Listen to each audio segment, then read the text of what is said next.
بسم الله الرحمن الرحيم وصلى الله على النبي الكريم وعلى آله وصحبه وسلم تسليما كثيرا أما بعد فقد قال النبي صلى الله عليه وسلم أنا خاتم النبيين ولا نبي بعدي وقال النبي صلى الله عليه وسلم سيكون بعدي 30 كذابون دجالون كلهم يزعم أنه نبي ولا نبي بعدي أو كما قال عليه الصلاة والسلام. دوستو اور بزرگوں، حضور صلی اللہ علیہ وسلم آخری نبی ہیں، یہ ہم تمام مسلمانوں کا عقیدہ ہے کہ آپ صلی اللہ علیہ وسلم کے بعد قیامت تک کوئی نبی نہیں آئے گا، اور آپ صلی اللہ علیہ وسلم ہی 1,24,000 انبیاء میں واحد نبی ہیں کہ جنہوں نے ختم نبوت کا اعلان فرمایا. آپ صلی اللہ علیہ وسلم نے صحابہ کے دل میں یہ بات ڈال دی کہ میں آخری نبی ہوں، تم آخری امت ہو، قرآن آخری کتاب ہے، یہ آخری زمانہ ہے، اب قیامت تک میرے بعد کوئی نبی نہیں آئے گا. تو مسلمان اس عقیدے کو دل و جان سے پکڑتے ہیں، اور تمام مسلمان یہ جانتے ہیں کہ حضور صلی اللہ علیہ وسلم آخری نبی تھے، اب آپ کے بعد قیامت تک کوئی نیا نبی نہیں آئے گا. لیکن حضور صلی اللہ علیہ وسلم نے صرف یہ بتانے پر اکتفا نہیں کیا کہ آپ آخری نبی ہیں، بلکہ آپ صلی اللہ علیہ وسلم نے یہ بھی بتایا کہ میرے بعد 30 جھوٹے پیدا ہوں گے. فرمایا کلہم کذاب دجال، کہ وہ سب کے سب جھوٹے ہوں گے، وہ سب فراڈیے ہوں گے. ان میں سے ہر ایک یہ دعویٰ کرے گا کہ وہ نبی ہے، لیکن تم اچھی طرح کان کھول کر سن لو کہ میرے بعد کوئی نبی نہیں، اس لیے اس کا دعویٰ جھوٹا ہوگا، اس کا دعویٰ فراڈ ہوگا، اس کے دعوے کی کوئی حقیقت نہیں ہوگی. حضور صلی اللہ علیہ وسلم نے یہ بات مسلمانوں کو بہت ہی زیادہ وضاحت اور تاکید سے سمجھا دی. اسی لیے دوستوں اور عزیزوں، جب آپ صلی اللہ علیہ وسلم کی وفات ہوئی تو سب سے پہلے مسیلمہ کذاب کا فتنہ اٹھا، جس نے حضور کے زمانے میں یہ دعویٰ کیا کہ وہ نبی ہے. آپ صلی اللہ علیہ وسلم نے اس کے خلاف صحابہ کا ایک لشکر بھیجا کہ جاؤ جا کر اس جھوٹے کی گردن اتار لو، کیونکہ یہ اسلام کا قانون اور اسلام کا ضابطہ ہے کہ اگر کوئی شخص نبوت کا دعویٰ کرے، کوئی شخص رسالت کا دعویٰ کرے، کوئی حضور صلی اللہ علیہ وسلم کے بعد یہ کہے کہ میں نبی ہوں، تو علماء نے لکھا ہے کہ اس سے دلیل نہیں پوچھی جائے گی، اور جو کوئی دلیل پوچھے گا وہ بھی کافر ہو جائے گا. کیوں؟ دلیل پوچھنے کا مطلب یہ ہے کہ یہ شخص یہ سمجھتا ہے کہ حضور کے بعد کوئی نبی آ سکتا ہے.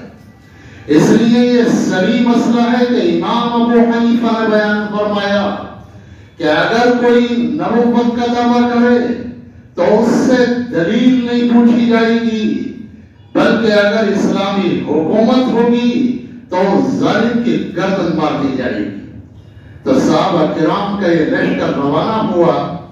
اتنے میں حضور صلی اللہ علیہ وسلم کی وفات ہوئی.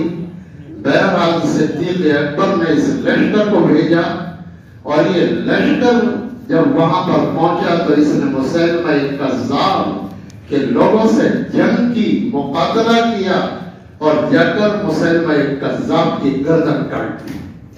اس کے بعد سے پوری امت اس بات پر متفق ہو گئی کہ اگر قیامت تک کوئی شخص نبوت کا دعویٰ کرے گا یا قیامت تک رسالت کا دعویٰ کرے گا اور یہ کہے گا کہ اس کی طرف وحی نازل ہوتی ہے، تو یاد رکھو یہ جھوٹا ہے، یہ کذاب ہے، اس کے دعوے کی کوئی حقیقت نہیں، اور اسلامی حکومت کی روح سے، شریعت کے ضابطے کی روح سے ایسے لوگوں کی گردن مار دی جائے گی۔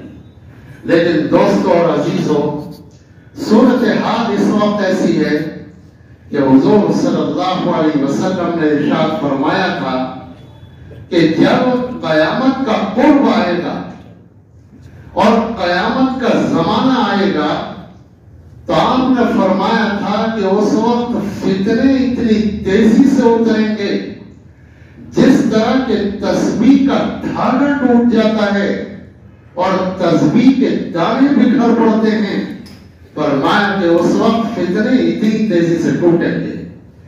آج صورتحال بالکل یہی ہے کہ ایک دو نہیں بلکہ ہندوستان، پاکستان، بنگلہ دیش میں سینکڑوں وہ لوگ ہیں، کوئی مہدی ہونے کا دعویٰ کر رہا ہے، کوئی عیسیٰ ہونے کا دعویٰ کر رہا ہے، کوئی نبی کا دعویٰ کر رہا ہے، یہاں تک کہ دوستوں اور عزیزوں، ایران کی جیلوں میں جتنے جھوٹے مہدی بند ہیں ان کی تعداد 3,500 سے کم نہیں ہے، یعنی 3,500 تو بند ہیں، اس کے علاوہ کتنے ٹہل رہے ہیں یہ تو اللہ ہی جانتا ہے۔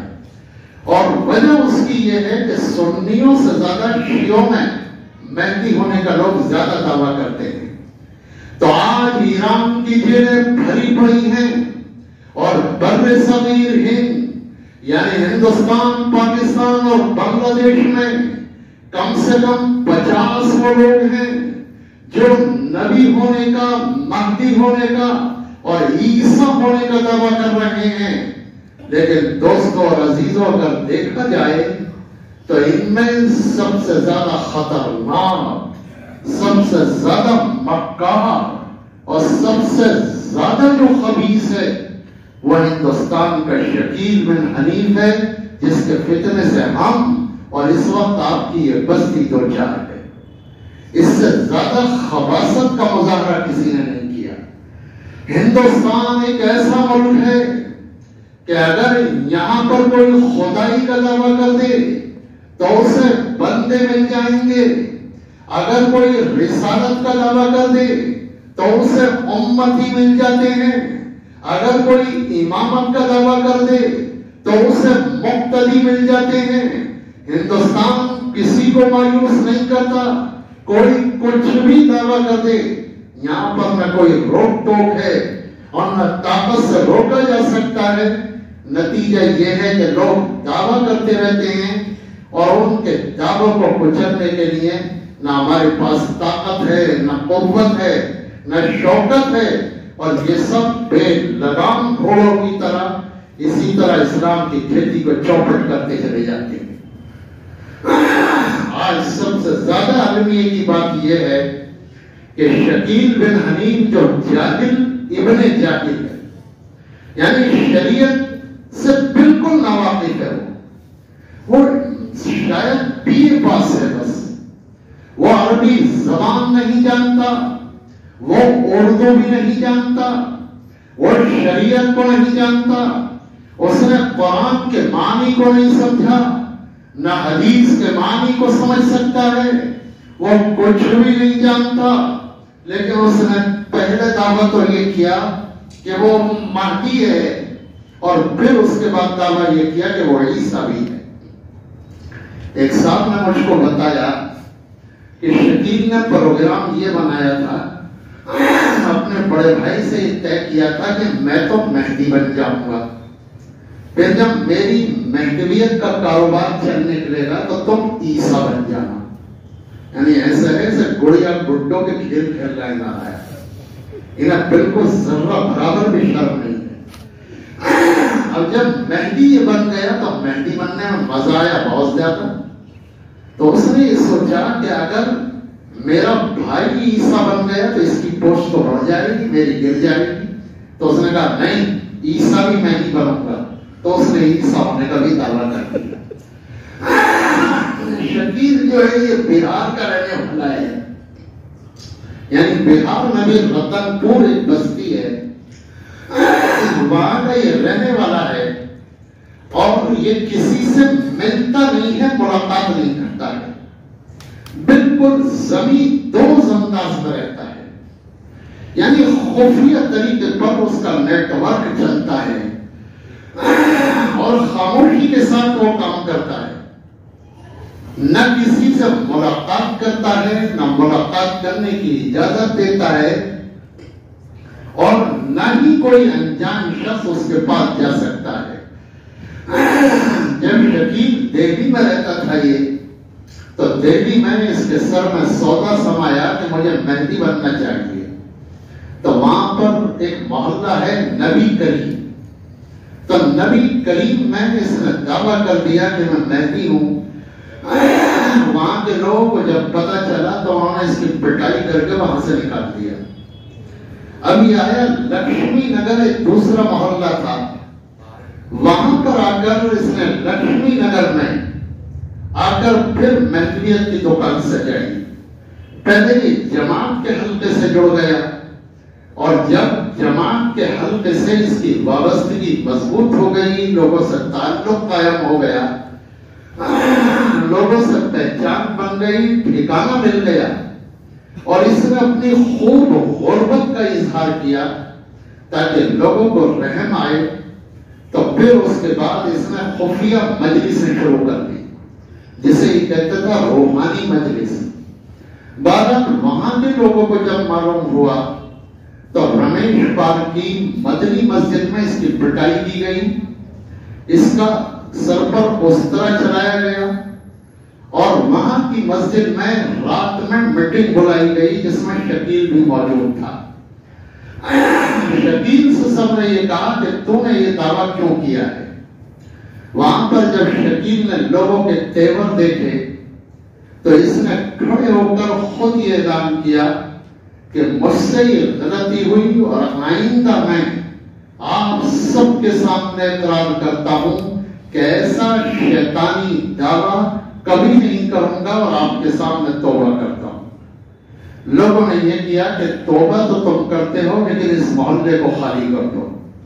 لوگ جو ہیں وہ اس کا سامان اٹھا کر، جیسا مولانا فرما رہے تھے، اسی طرح اسی کا بھی سامان اٹھا کر لوگوں نے وہاں پر پہنچا دیا ریلوے اسٹیشن، تاکہ کسی بھی بہار جانے والی گاڑی پر اسے لاد دیا جائے. لیکن ہوا یہ کہ گاڑی لیٹ تھی بہت زیادہ، لوگ انتظار نہیں کر سکے، اور اسے تاکید کر کے آ گئے کہ جب گاڑی آ جائے تو بیٹھ جانا. لوگ ادھر سے آئے، وہ ادھر سے اٹھ کر پھر لکشمی نگر میں پہنچ گیا اور دوسری سائٹ میں رہنے لگا. اس کے بعد پھر شکیل نے یہ محسوس کیا کہ دہلی میں اس کے لیے زمین تنگ ہو گئی ہے، کیونکہ دہلی میں مدرسہ امینیہ نے شکیل کے کفر کا فتویٰ دیا. یعنی سب سے پہلا جو کفر کا فتویٰ آیا ہے وہ مدرسہ امینیہ کا اور مدرسہ فتح پوری کا فتویٰ آیا ہے، باقی سب فتوے بعد کے.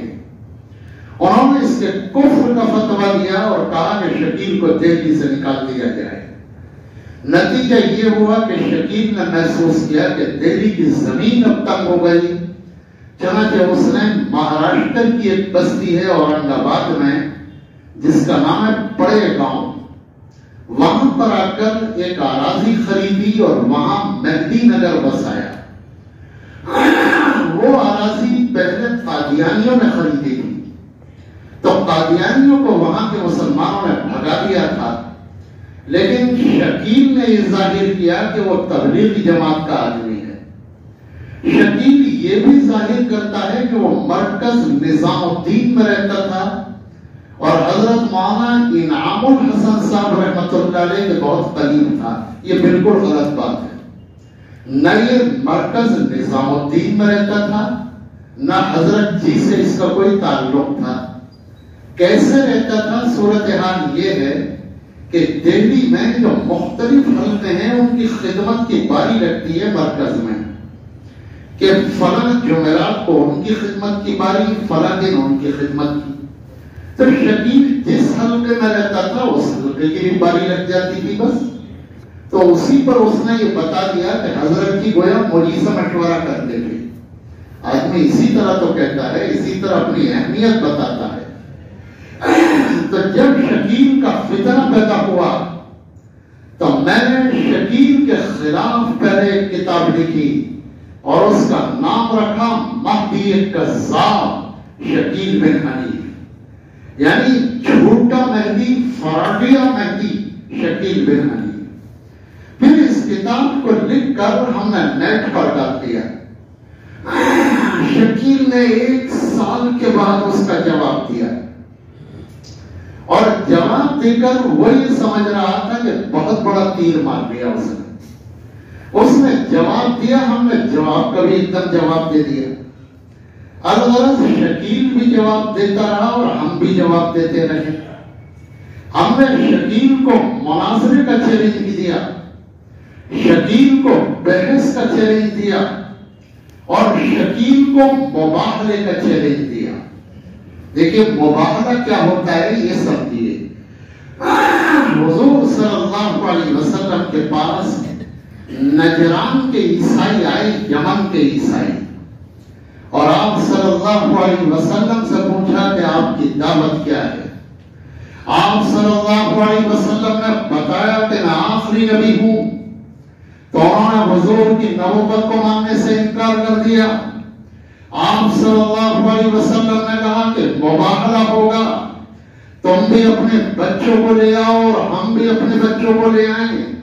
مباحلے کا مطلب یہ ہے کہ سب آ کر ایک میدان میں جمع ہو جائیں اور وہاں کھڑے ہو کر دعا کریں کہ اللہ ہم میں سے جو بھی جھوٹا ہو، جو بھی کذاب ہو، جو بھی تجھ پر بہتان باندھ رہا ہو، جو بھی افطرا بازی کر رہا ہو، جو بھی تہمت لگا رہا ہو، جو بھی غلط دعویٰ کر رہا ہو، اے اللہ اسے ہلاک کر دے، اسے تباہ کر دے، اسے برباد کر دے. یہ مباحلے کا مطلب ہے. حضور صلی اللہ علیہ وسلم فوراً حضرت حسن، حضرت حسین اور ازواج مطہرات کو لے کر آ گئے اور آپ نے کہا کہ مباحلہ ہوگا. لیکن نجران کے عیسائیوں نے جب یہ دیکھا کہ حضور صلی اللہ علیہ وسلم کا موقف بڑا مضبوط ہے تو انہوں نے آپس میں مشورہ کیا اور مشورے کے بعد یہ کہا کہ خدا کی قسم یہ نبی ہیں اور اگر ہم نے ان کے خلاف مباحلہ کر لیا تو ہماری تباہی میں کوئی کلام نہیں، ہم برباد ہو جائیں گے، ہم ہلاک ہو جائیں گے، ہماری بستیاں تباہ ہو جائیں گی. اس لیے حضور صلی اللہ علیہ وسلم سے درخواست کی کہ اللہ کے رسول ہم آپ سے مباحلہ تو نہیں کر سکتے، ہاں آپ کے باج گزار بن سکتے ہیں، آپ یمن میں اپنے کسی حاکم کو بھیج دیجئے، ہم آپ کی حکومت کے تحت رہیں گے اور آپ کی حکومت کو ٹیکس ادا کریں گے.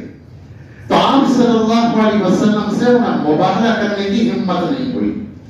تو مباحلے کا چیلنج وہ دے سکتا ہے جسے اپنی سچائی کا یقین ہو، جسے اپنی صداقت کا یقین ہو اور جو اس بات پر یقین رکھتا ہو کہ دوسرا جو فریق ہے یہ جھوٹا اور کذاب ہے، یہ لازمی طور پر تباہ ہو جائے گا.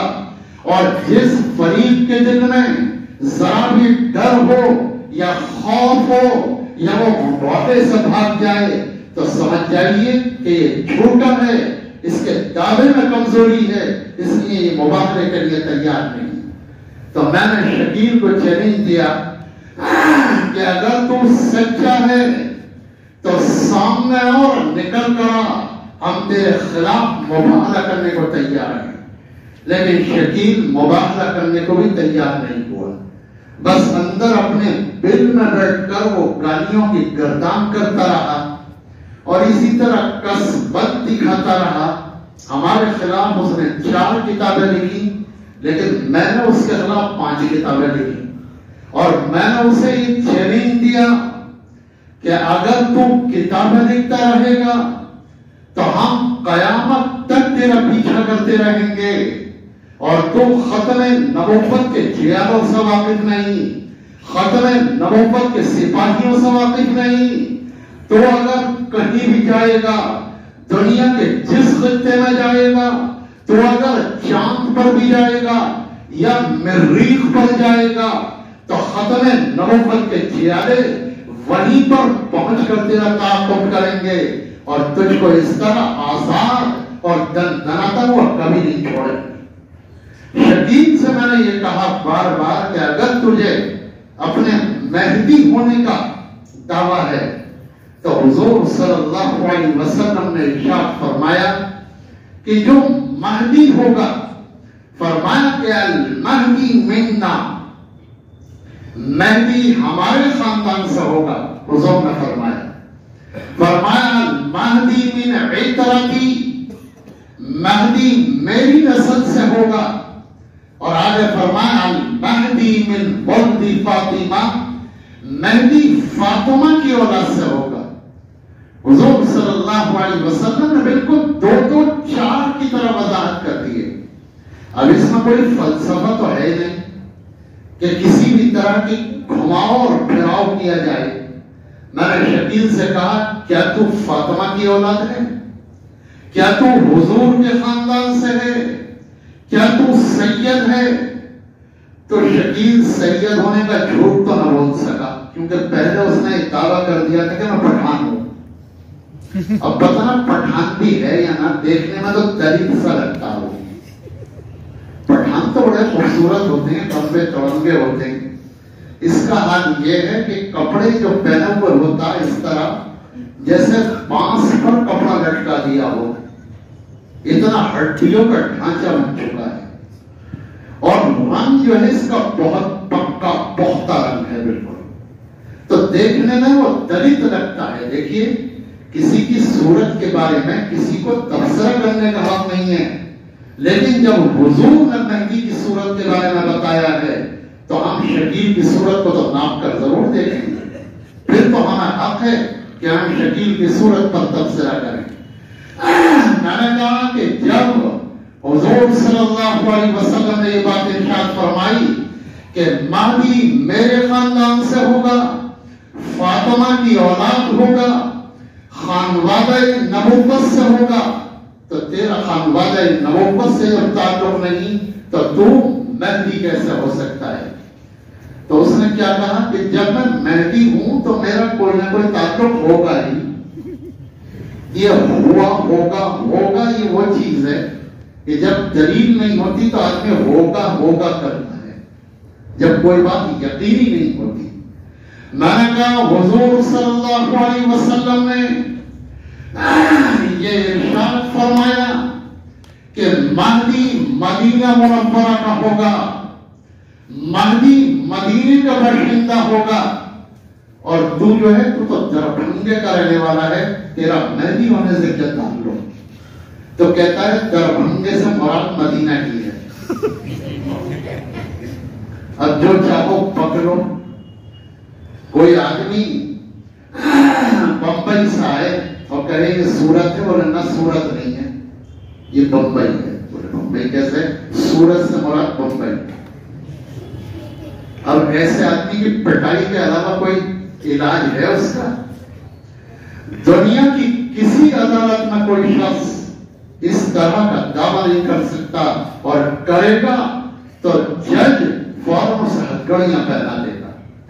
جس طرح قادیانی نے کہا تھا کہ قادیان جو ہے یعنی لد جو ہے، لد سے مراد لدھیانہ ہے اور دمشق سے مراد قادیان ہے، اسی طرح شکیل کہتا ہے کہ مدینہ منورہ سے مراد ہمارا شہر ہے۔ میں نے کہا کہ حضور صلی اللہ علیہ وسلم نے ارشاد فرمایا تھا کہ المہدی اجل الجبہہ اقنا انف، حضور نے مہدی کی ساری علامتوں کو بیان فرما دیا ہے۔ فرمایا مہدی کی پیشانی روشن ہوگی، مہدی کی ناک بلند اور سطواں ہوگی، مہدی کے چہرے کو دیکھ کر لوگ متاثر ہو جائیں گے اور دیکھتے ہی رہ جائیں گے۔ کیوں؟ وہ شکل و صورت میں حضور صلی اللہ علیہ وسلم سے مشابہ ہوں گے، اور اللہ کے رسول صلی اللہ علیہ وسلم سے جو مشابہ ہو اس کی شکل و صورت کے کیا کہنے، کائنات میں اس کی شکل و صورت کی کوئی مثال نہیں دی جا سکتی۔ تو آپ صلی اللہ علیہ وسلم نے فرمایا کہ مہدی کی شکل روشن ہوگی، اس کی پیشانی تابناک ہوگی، اور فرمایا کاندھے بھاری ہوں گے اور ناک بلند و سطواں ہوگی۔ میں نے شکیل سے کہا کہ صاحب تمہاری صورتحال یہ ہے کہ تم تو دیکھنے میں دلت لگ رہے ہو، جیسے ہریجن ہوتے ہیں، تمہاری حالت تو یہ تم مہدی کیسے ہو جاؤ گے؟ تو شکیل نے مجھ سے کہا کہ تم نے مجھے دیکھا نہیں ہے، جب دیکھو گے تو ساری غلط فہمی دور ہو جائے گی۔ تو میں نے کہا کہ آپ سامنے تو آئیں، ہم تو دیدار کرنے کے بہت زیادہ متمنی ہیں آپ کے، آپ سامنے آئیں، اگر آپ حسن و جمال کا فکر ہوں گے اور ایسے ہی ہوں گے جیسا آپ دعویٰ کر رہے ہیں تو ہم بخل سے کام نہیں لیں گے، آپ کو مس انڈیا کا خطاب دے دیا جائے گا انشاءاللہ، اس سے کم خطاب ہم آپ کو نہیں دیں گے۔ شکیل کی صورتحال یہ ہے کہ بے پناہ میک اپ کرتا ہے اور رنگ کو گورا کرنے کے لیے بہت جتن کر رہا ہے کہ رنگ گورا ہو جائے، لیکن رنگ جو گورا کیسے ہو جائے گا؟ ایسے کوئی آسان ہے رنگ گورا ہونا؟ نتیجہ یہ ہے کہ اس کی صورت اللہ کے فضل سے اللہ تبارک و تعالیٰ نے جن لوگوں نے بھی جھوٹا دعویٰ کیا ہے تو ان کی ذات ہی میں ایسے دلائل پیدا کر دیے کہ لوگ دیکھ لیں کہ یہ جھوٹے ہیں، ان کا حقیقت سے کوئی تعلق نہیں۔ حضور صلی اللہ علیہ وسلم نے مہدی کے بارے میں فرمایا تھا کہ مہدی پورے حجاز کو فتح کر لے گا، مہدی پورے عرب کا بادشاہ بن جائے گا، مہدی ساری طاقتوں کو زیر کر دے گا، مہدی کے سامنے عیسائیوں کی طاقت ٹوٹ جائے گی، عیسائیوں کا جتھا بکھر جائے گا، عیسائیوں کا شیرازہ بکھر جائے گا۔ مہدی اسلام کی شوکت اور اسلام کی قوت کی علامت ہوگا۔ میں نے کہا کہ تیرے ذریعے نہ اسلام کی قوت پیدا ہوئی، نہ عیسائیوں کا جتھا بکھرا، نہ تیری کوئی جنگ ہوئی، تو آخر کیسا مہدی ہے کہ بل میں چھپا بیٹھا ہے، تیرے مہدی ہونے کا فائدہ کیا ہے؟ تو عزیز دوستوں اور بزرگوں، کوئی آدمی اگر ذرا بھی عقل سے کام لے تو وہ اس نتیجے پر پہنچے گا کہ جس طرح قادیانی جھوٹا تھا اسی طرح شکیل بن حنیف بھی جھوٹا ہے۔ بعض لوگ اس کے جو لوگ ہیں جب ان سے بات کی جائے تو شروع میں تو وہ یہ کہہ دیتے ہیں کہ شکیل میں علامتیں پائی جاتی ہیں، بس اسی وقت ان سے پکڑ کر بات کرنی چاہیے۔ کیسے کہ تم علامت پر بات کرتے رہنا، اب تمہیں یہ کہنے کی اجازت نہیں ہوگی کہ ہم بغیر دلیل کے شکیل کو مہدی مانتے ہیں۔ اگر بغیر دلیل کے مانتے ہو تو تم نے حضور صلی اللہ علیہ وسلم کی جتنی بھی علامات ہیں ان سب کا انکار کر دیا۔ حضور نے جتنی نشانیاں بتلائی تھی تم نے ان ساری نشانیوں کا انکار کر دیا، تم نے ساری علامات کو جھٹلا دیا۔ حضور صلی اللہ علیہ وسلم نے جو یہ تفصیلات بیان فرمائی تھی یہ اسی لیے بیان فرمائی تھی کہ جب مہدی نکل کر آئے، جب مہدی کا ظہور ہو، جب مہدی کا زمانہ آئے تو امت ان تفصیلات کی روشنی میں، ان علامتوں کی روشنی میں، امت ان پہچانوں کی روشنی میں مہدی کو دیکھ لے۔ حضور صلی اللہ علیہ وسلم کا جو مقصد تھا یہی تھا، اور تم کہہ رہے ہو ہم بغیر دلیل کے مانتے ہیں۔ اس کا مطلب یہ ہے کہ تم اللہ کے رسول صلی اللہ علیہ وسلم کی علامتوں کو باطل کہہ رہے ہو، حضور کی تفصیلات کو جھوٹ قرار دے رہے ہو، بغیر دلیل کے ماننا ہی تمہاری عقل کا اندھا پن ہے، بغیر دلیل کے ماننا ہی تمہاری ہٹ دھرمی ہے، اور بغیر دلیل کے ماننا ہی تمہاری اعلیٰ درجے کی گمراہی۔ یہی کہتے ہیں کہ ہم بغیر دلیل کے مانتے ہیں۔ عام طور پر بغیر دلیل کے کوئی چیز نہیں مانی جاتی۔ اللہ کے رسول نے قرآن اور حدیث کی دلیل چھوڑی ہے تو ہم اس دلیل کو چھوڑ کر بغیر دلیل کے کسی کو مان لیں گے۔ تو دوستوں اور بزرگوں، یہ فتنہ بڑی تیزی سے پھیل رہا ہے۔ اس فتنے کے سلسلے میں علماء کی بھی ذمہ داریاں ہیں اور عوام کی بھی ذمہ داری ہے۔ عوام کی ذمہ داری یہ ہے کہ جہاں کسی شخص کو مشکوک حالت میں دیکھیں یا مہدی اور مسیح کی بات کرتے ہوئے دیکھیں تو وہاں کے امام اور وہاں کے عالم کو فوراً مطلع کریں، کیونکہ یہ لوگ جو ہیں مختلف انداز میں بات کرتے ہیں۔ کہتے ہیں حضرت عیسیٰ آ گئے، اس کا ایک دعویٰ یہ ہے کہ میں عیسیٰ بھی ہوں۔ میں نے کہا کہ حضرت عیسیٰ علیہ السلام کا کوئی باپ نہیں ہے، تیرا باپ حنیف موجود ہے، تو کیسے عیسیٰ ہو جائے؟ سیدھی بات ہے۔ قرآن نے حضرت عیسیٰ کے بارے میں کہا کہ ان کی والدہ نے کہا وَلَمْ يَمْسَسْنِي بَشَرٌ، مجھ کو کسی مرد نے نہیں چھوا۔ کائنات میں حضرت عیسیٰ علیہ السلام کی ذات ہی ایسی ذات ہے جن کا کوئی باپ نہیں ہے۔ حضرت عیسیٰ بغیر باپ کے پیدا ہوئے ہیں۔ میں نے کہا تیرا باپ حنیف موجود ہے اور تو شکیل بن حنیف لکھتا ہے، تیرا دادا موجود ہے، تیرا پورا خاندان آباد ہے، تو مہدی تو عیسیٰ کیسے بن جائے گا؟ اور پھر حضرت عیسیٰ کی والدہ حضرت مریم ہے، کیا تیری والدہ حضرت مریم ہے؟ وہ کہتا ہے کہ ہاں تم نہیں سمجھو گے اس راز کو۔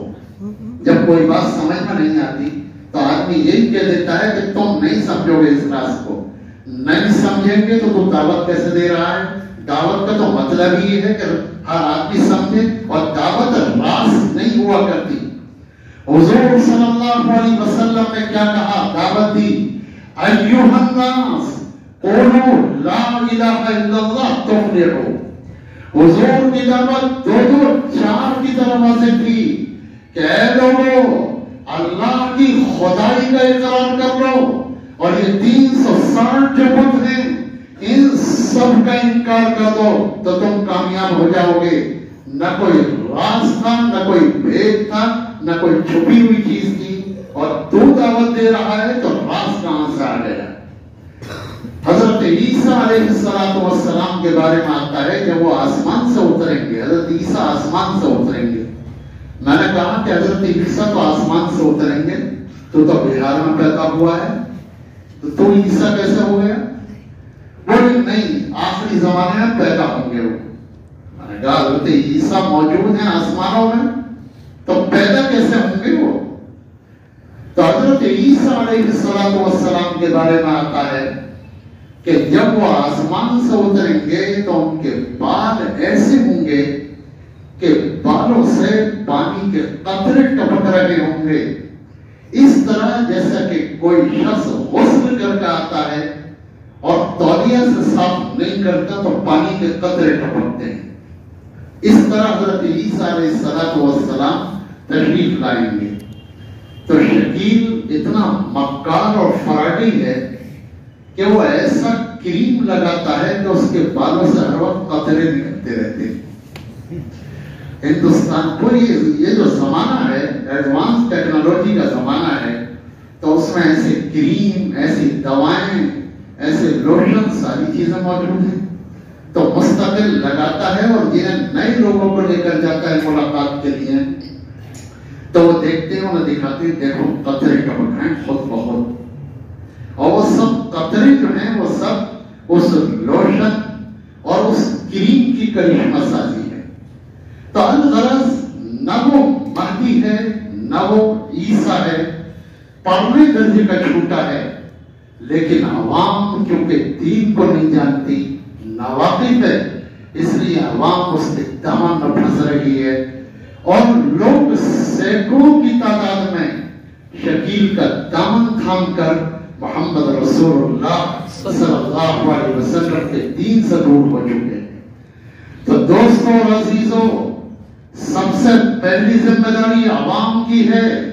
عوام بھی اپنی ذمہ داری سے نہیں بچ سکتے کہ وہ برابر نظر رکھیں کہ مسجد میں کون ایسا ہے جو خاموشی سے گفتگو کر رہا ہے، کون مہدی اور مسیح کے بارے میں بتا رہا ہے، کون خفیہ مجلس کر رہا ہے، کون تشہیریں کر رہا ہے، اس پر نظر رکھیں۔ اور اگر کوئی مشکوک آدمی نظر آئے تو فوراً علماء کو بتائیں۔ اور دوسری ذمہ داری علماء کی ہے کہ علماء اس موضوع کا مطالعہ کریں، علماء دلائل مہیا کریں، علماء جا کر ان سے گفتگو کریں۔ اگر یہ گفتگو سے باز آ جائیں تو فبیہا، اور اگر گفتگو سے باز نہ آئیں تو کم از کم اپنے محلے کو ایسے شیطانوں سے، ایسے کذابوں سے اور ایسے دجالوں سے پاک کرنا ہر عالم کی، ہر امام کی اور ہر صاحب شریعت کی ذمہ داری ہے۔ کل قیامت کے دن اس ذمہ داری سے کوئی نہیں بچ سکتا۔ حضور صلی اللہ علیہ وسلم کی نبوت کی حفاظت کرنا کوئی معمولی درجے کا اجر کا کام ہے، اعلیٰ درجے کی عبادت ہے۔ جب قادیانی کا فتنہ زور پر تھا تو بھاگلپور میں مقدمہ پیش آیا جس میں ہندوستان میں جو سب سے بڑے عالم تھے علامہ انور شاہ کشمیری رحمت اللہ علیہ، جو دارالعلوم دیوبند کے شیخ الحدیث تھے اور ڈابھیل کے بھی شیخ الحدیث تھے، تو ہندوستان سے یعنی دیوبند سے وہ تشریف لے گئے بھاگلپور کے مقدمے میں مسلمانوں کی پیروی کرنے کے لیے اور قادیانی کے جھوٹ کو ثابت کرنے کے لیے۔ تو حضرت کشمیری کی شخصیت ایسی تھی کہ حضرت کے چہرے کو دیکھ کر لوگ ایمان لے آتے تھے۔ تو بھاگلپور کے علماء نے حضرت کو ایک اونٹ پر بٹھا کر جلوس نکالا اور ایک مسجد میں کھڑے ہو کر حضرت کی شام میں پٹھان عالم میں تقریر کی اور کہا کہ حضرت اتنی عظیم المرتبہ شخصیت ہیں کہ ہندوستان نہیں دوسرے ملکوں میں بھی ان کی مثال نہیں ملتی۔ پھر حضرت کی تقریر ہونی تھی تو حضرت کشمیری نے اس موقع پر کیا بات کہی؟ حضرت نے کہا کہ بھائی ہماری تو حالت یہ ہے کہ انہوں نے ہماری بہت زیادہ تعریف کر دی، حقیقت یہ ہے کہ ہماری تو مغفرت ہو جائے یہی بہت ہے۔ وہ پٹھان عالم کھڑے ہو گئے، کہا حضرت آپ کی مغفرت نہیں ہوگی تو پھر کسی کی نہیں ہوگی، آپ کی بھی مغفرت کا مسئلہ ہے۔ تو حضرت کشمیری نے ایک بات کہی اس وقت، کہا کہ یاد رکھو ہم گلی کے کتے سے بدتر ہیں اگر ختم نبوت کی حفاظت نہ کر سکے۔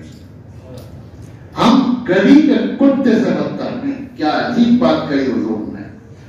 ایک امتی کی صرف یہ ذمہ داری نہیں کہ وہ آ کر نماز پڑھ دے اور گھر چلا جائے، ایک امتی کی ذمہ داری ہے کہ اگر حضور کے دین کو نقصان پہنچ رہا ہے تو اس کا دل تڑپ جائے، اس کے دل میں آگ لگ جائے، ایک کیفیت پیدا ہو جائے۔ حضرت ابوبکر صدیق رضی اللہ عنہ کے زمانے میں جب لوگوں نے زکات دینے سے انکار کیا تو صدیق اکبر نے کیا بات کہی؟ اَيُنْقَصُ الدِّينُ وَأَنَا حَيٌّ، کیا یہ ممکن ہے کہ دین کو نقصان پہنچایا جائے، دین کے حلقے کو توڑا جائے، دین کو سبوتاژ کیا جائے اور وَأَنَا حَيٌّ اور ابوبکر زندہ رہے؟ تو ایک مسلمان کی شان یہ ہے کہ دین پر اگر ذرا بھی زد پہنچے یا نقصان پہنچے تو ہر مسلمان تڑپ جائے، اور اگر اس کے اندر تڑپ پیدا نہیں ہوتی تو پھر اس کا ایمان جو ہے اس کے دل سے رخصت ہو چکا ہے۔ یہ تڑپ پیدا ہونی چاہیے حضور کے دین کے لیے، حضور کی امت کے لیے کہ آپ صلی اللہ علیہ وسلم نے کتنی محنت کر کے یہ امت بنائی ہے اور یہ شیطان دجال اور کذاب آ کر حضور کی امت کو گمراہ کر دیں۔ تو اس لیے دوستوں اور عزیزوں، اس مجلس کا حاصل یہ ہے کہ ہم سب تحیہ کر کے یہاں سے اٹھیں کہ حضور صلی اللہ علیہ وسلم کے امتی ہونے کی حیثیت سے ہماری جو ذمہ داری ہے انشاءاللہ ہم اسے ادا کریں گے۔ یاد رکھیے کہ قیامت کے دن مغفرت کا جو مدار ہے وہ اللہ کے فضل پر ہے، اور حضور صلی اللہ علیہ وسلم کی سفارش اور شفاعت پر ہے۔ علماء نے لکھا ہے کہ حضور کی سب سے زیادہ سفارش کے حقدار وہ لوگ ہوں گے کہ جنہوں نے ختم نبوت کی حفاظت کی ہوگی اور ختم نبوت کے لیے کوششیں کی ہوں گی، اپنی جان لڑائی ہوگی، اور جن لوگوں کے سامنے فتنے پھیلتے رہے، لوگ نبوت کے دعوے کرتے رہے، جھوٹے آ کر مہدی بنتے رہے، مکار آ کر عیسیٰ بنتے رہے اور ان کی صحت پر کوئی اثر نہیں پڑا، تو ایسے لوگ یہ نہ سمجھیں کہ کل قیامت کے دن انہیں حضور کی سفارش مل جائے گی، ایسے لوگوں کو قیامت تک بھی نہیں ملے گی۔ اس لیے اگر حضور کی سفارش چاہتے ہیں تو حضور صلی اللہ علیہ وسلم کے دین، آپ کے نبوت کی حفاظت اور ختم نبوت کی حفاظت، یہ ہمارا شیوا، ہمارا مشن اور ہمارا دن بھر نہیں رات دن کا مشغلہ ہونا چاہیے۔ اللہ تبارک و تعالی ہم سب کو توفیق نصیب فرمائے، امت کے ایک ایک فرد کو اللہ تبارک و تعالی شعور عطا فرمائے اور ہم سب کو بیدار کر دے تاکہ یہ فتنہ مٹ جائے۔ وآخر دعوانا الحمدللہ رب العالمین۔ آپریشن ہونے جا رہا ہے محمد خان، حاجی محمد خان۔